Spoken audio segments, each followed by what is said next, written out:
Something like 3 years of work by thousands of men go into the making of a modern battleship, from the time the keel is laid until she is commissioned and ready for service.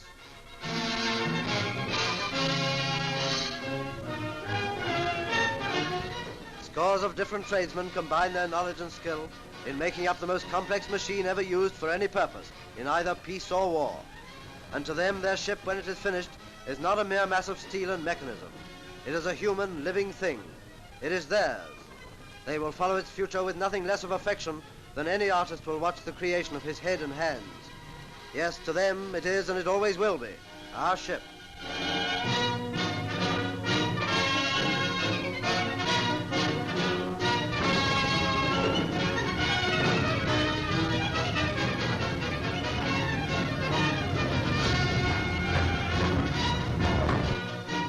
Their work is done. They have at last discharged their great responsibility. And on the excellence of their craftsmanship will depend not only the lives of all who sail in her. She may write and rewrite history. She may sway the destiny of a nation.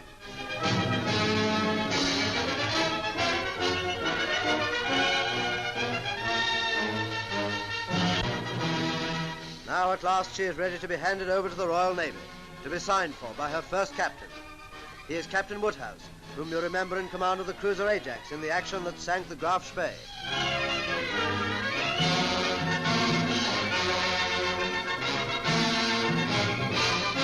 But while this signature is being written, the practical handing over is also going ahead.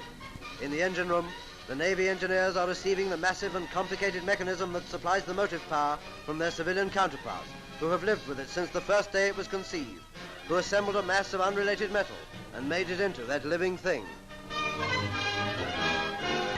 Meanwhile, the ordinary but indispensable matelot is bringing the stores aboard. Enough food for a town that is virtually in a state of siege for many months on end.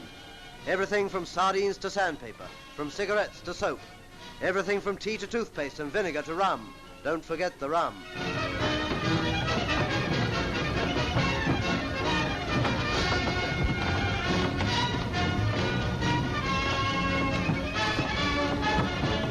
Above all, the ammunition. 5.25 inch for 16 of her guns. Astronomical numbers of smaller ammunition, from .303 for rifles to the cannon shell for multiple pom-poms.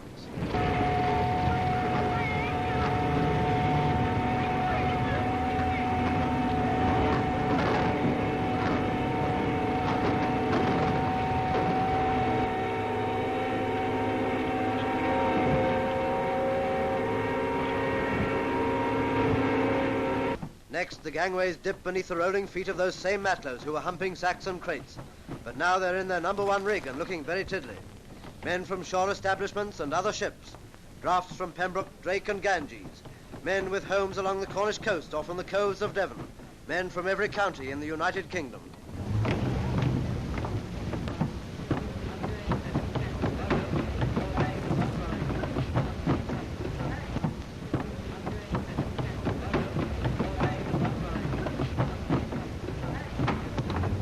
They came aboard as strangers to be made into a crew, and they meet in divisions.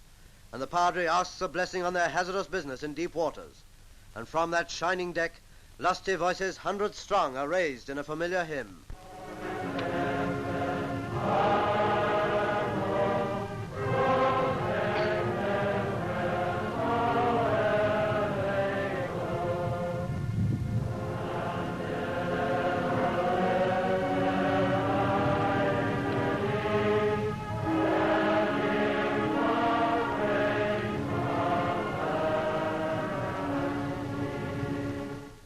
From above you get some sense of the size and strength of HMS Howe.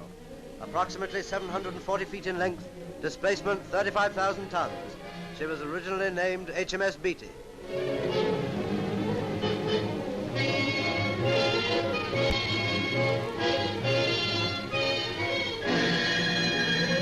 Now she's preparing to leave dock. A difficult and delicate business. She's far too big to handle comfortably in such restricted space. Her element is the open sea, but here she must be tended by little tugs and nosed and edged into position.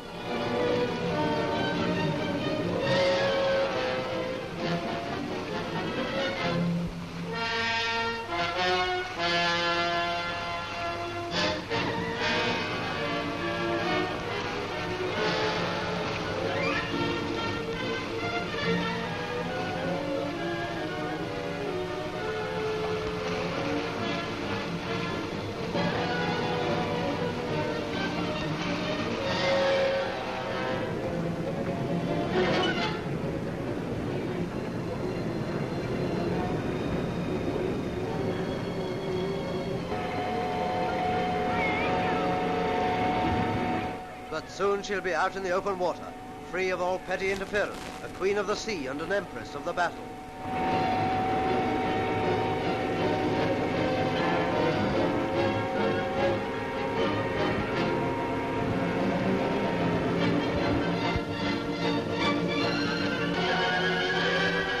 But before that,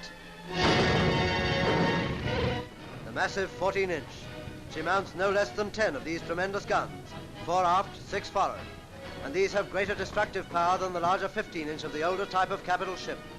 Her broadside is like a minor earthquake, her total firepower like the lifting of the lid from Hell's Cauldron.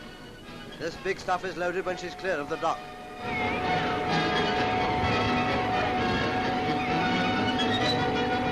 Now she's ready to get underway.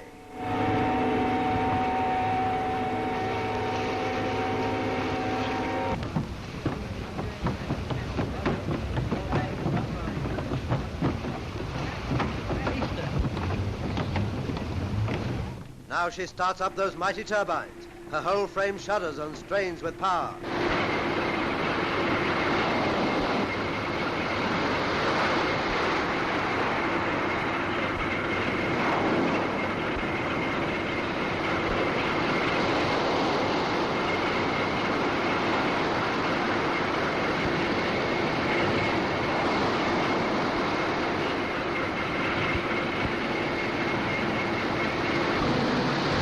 Tremendous energy to drive her colossal tonnage at speed through any sea.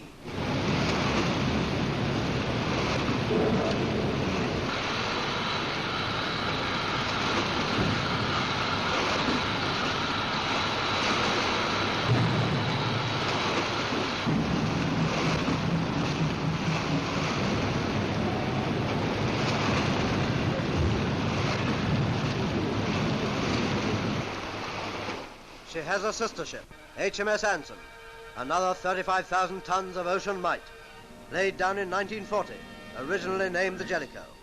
Unofficial reports give her weight of armor as 14,000 tons, with a waterline thickness of 16 inches.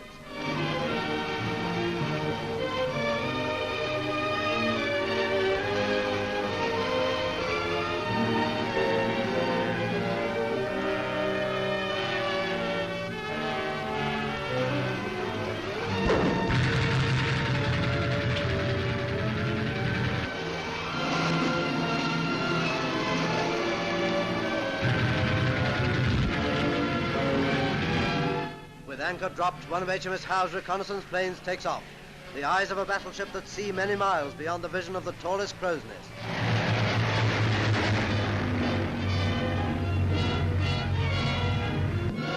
Now, while she rides at anchor, let's have a glance at the domestic side of life on HMS Howe.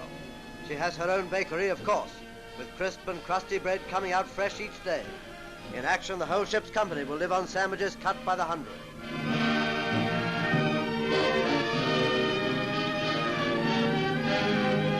The ship's dentist has his own little chamber of horrors. They say the dentist only operates while they're firing a 14-inch salvo to drown the patient's screams.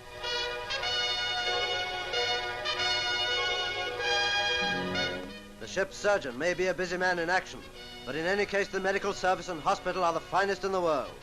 The health of Jack in peacetime is an important consideration. In wartime, its importance could not possibly be exaggerated. And now she's underway once more. Her trials have proved that she is worthy to take her place in the line of battle. In working up, she has settled down, the complement of some 1,500 men working together as one. Built by one of the finest dockyards in the world, she starts her career to maintain the tradition of the world's most wonderful navy. Wish her good luck and good hunting.